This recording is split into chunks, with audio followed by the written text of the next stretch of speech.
कुसुम अपनी नौकरानी सरिता और बहू सीनू के लिए साड़ी लाती है। ये ले सरिता, मैं ये साड़ी तेरे लिए लाई हूँ और बहू ये साड़ी तेरे लिए है। मालकिन, मैं तो सिर्फ सिल्क की साड़ी पहनती हूँ, लेकिन आप सिल्क की साड़ी सीनू दीदी के लिए लाई हैं। आप मुझ में और सीनू दीदी में फ़र्क करती हैं ना?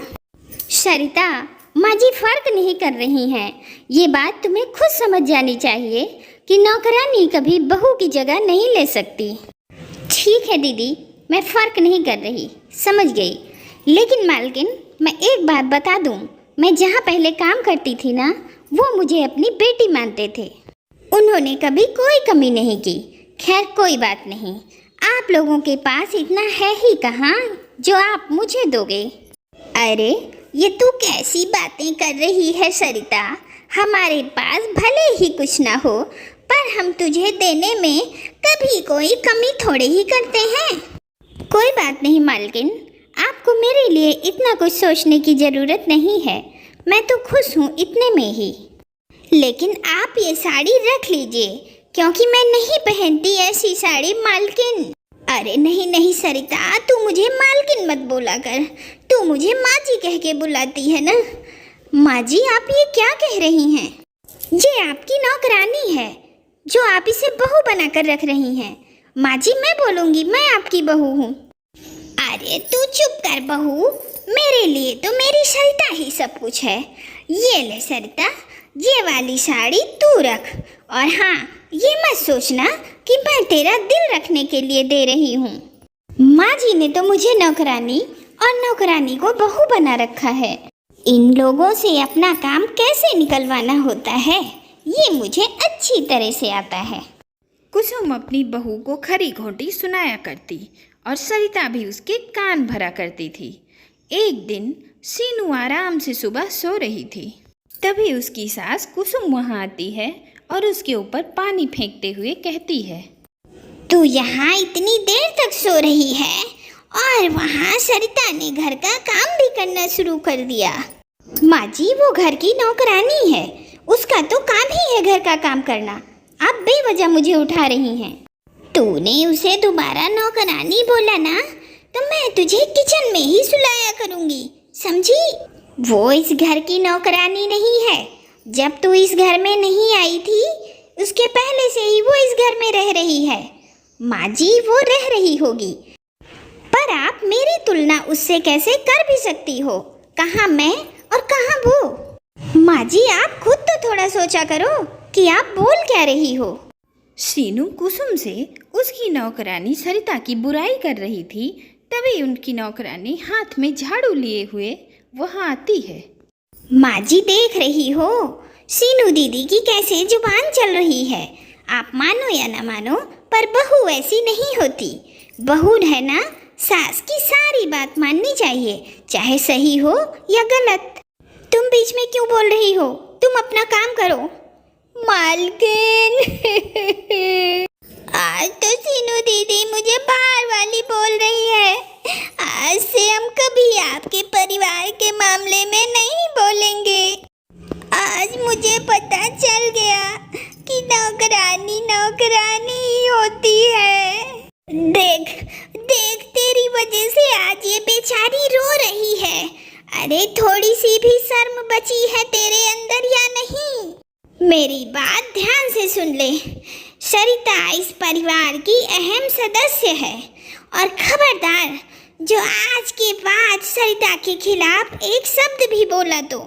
सीनू को सरिता बिल्कुल पसंद नहीं थी, लेकिन सरिता को अपने घर में सीनू बस अपनी सास कुसुम की वजह से झेल रही थी।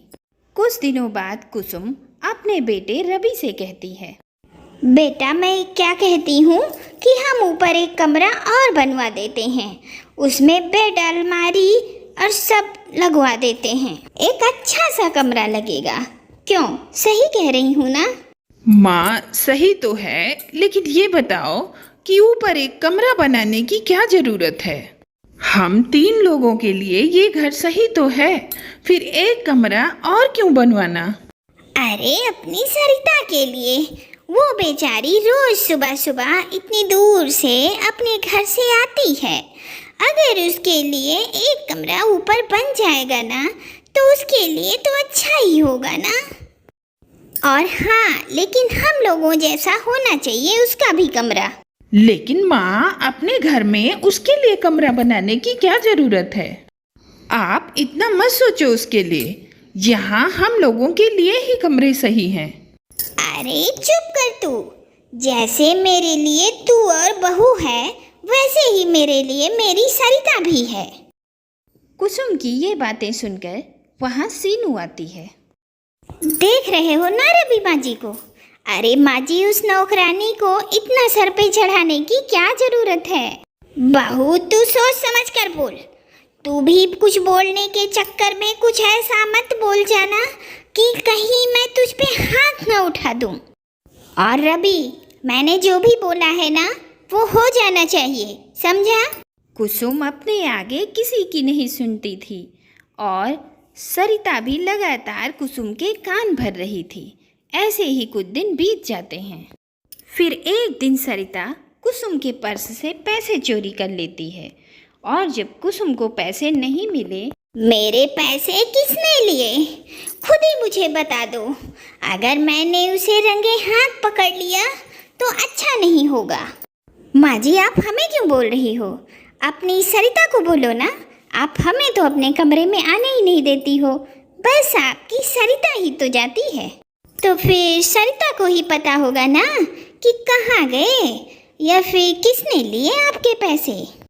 वो मेरे कमरे में आती तो जरूर है, पर मुझे उस पर खुद से ज़्यादा भरोसा है। वो कभी चोरी कर ही नहीं सकती। रवि बेटा, तूने तो नहीं लिए पैसे? माँ, अब तो आप हद कर रही हो। मैं अपने ही घर से पैसे क्यों चुराऊंगा, और वही पैसे जो मैं खुद आपको देता हूँ।